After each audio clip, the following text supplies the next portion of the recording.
Assalamualaikum warahmatullahi wabarakatuh. Kami dari kelompok 3. Pada kesempatan kali ini, kami akan memaparkan kesimpulan mengenai keterampilan menyimak. Perkenalkan, nama saya Risma Indriani dengan NIM 24075010006. Nama saya Uswatun Nadifah Amir dengan NIM 200407502002. Perkenalkan, nama saya Muhammad Reza Syahputra dengan NIM 200407502008. Perkenalkan, nama saya Irmayanti dengan NIM 2004075020007. Perkenalkan, nama saya Vivi Dwi Oktaviani dengan NIM 2000407502011. Terdapat 3 tahap dalam keterampilan hakikat menyimak, yaitu mendengar, mendengarkan, dan menyimak.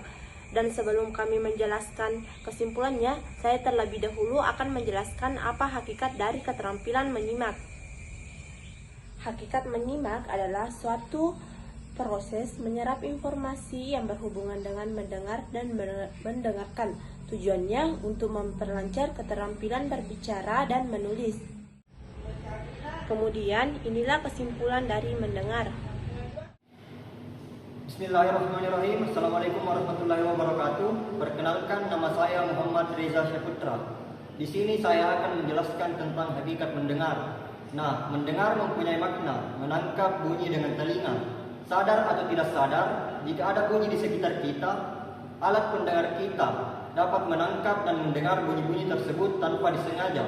Proses mendengar ini terjadi tanpa perencanaan, melainkan terjadi secara kebetulan. Contohnya, ketika kita berada di tempat umum, di samping kita ada seseorang yang sedang berbincang-bincang, maka otomatis, sengaja ataupun tidak disengaja, kita akan mendengar perbincangan atau percakapan mereka. Mungkin itu yang dapat saya jelaskan. Sekian dan terima kasih. Selanjutnya, kesimpulan dari mendengarkan.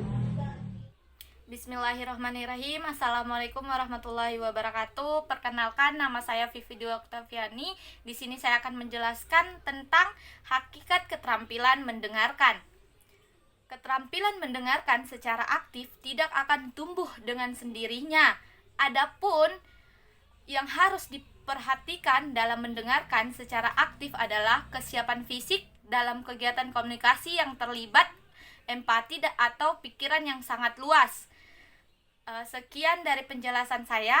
Sekian dan terima kasih. Assalamualaikum warahmatullahi wabarakatuh. Baik, selanjutnya inilah kesimpulan dari menyimak. Menyimak terjadi ketika seseorang secara sengaja, bersungguh-sungguh, dan seksama dalam mendengarkan apa yang disampaikan oleh orang lain, dengan tujuan untuk dapat memperoleh hasil pemahaman dari apa yang dituturkan secara lisan oleh pembicara.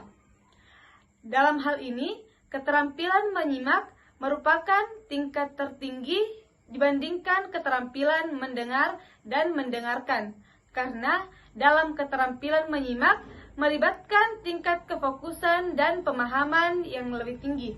Dan yang terakhir, kesimpulan dari hakikat menyimak, mendengar, mendengarkan, dan menyimak. Assalamualaikum warahmatullahi wabarakatuh.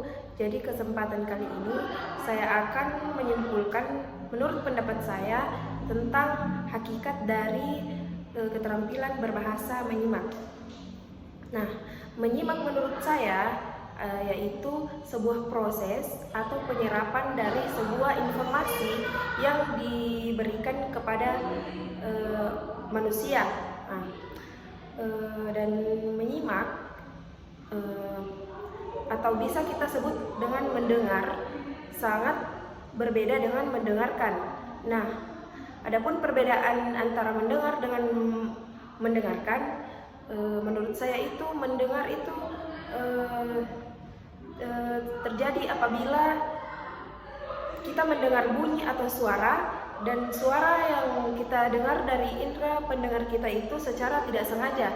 Contohnya itu pada saat teman kita berada di ruangan samping dan kita berada di sebelahan teman kita.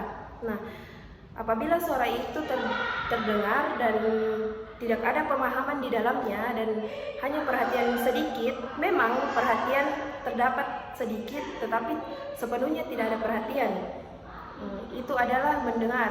Sedangkan mendengarkan menurut saya yaitu terjadi apabila kita sengaja mendengarkan, misalnya kita berbicara dengan orang lain. Nah, mendengarkan terjadi apabila kita mendapatkan informasi dari teman kita. Selanjutnya menyimak. Mungkin itu saya yang bisa saya sampaikan. Kurang dan lebihnya mohon dimaafkan. Syukron. Assalamualaikum warahmatullahi wabarakatuh.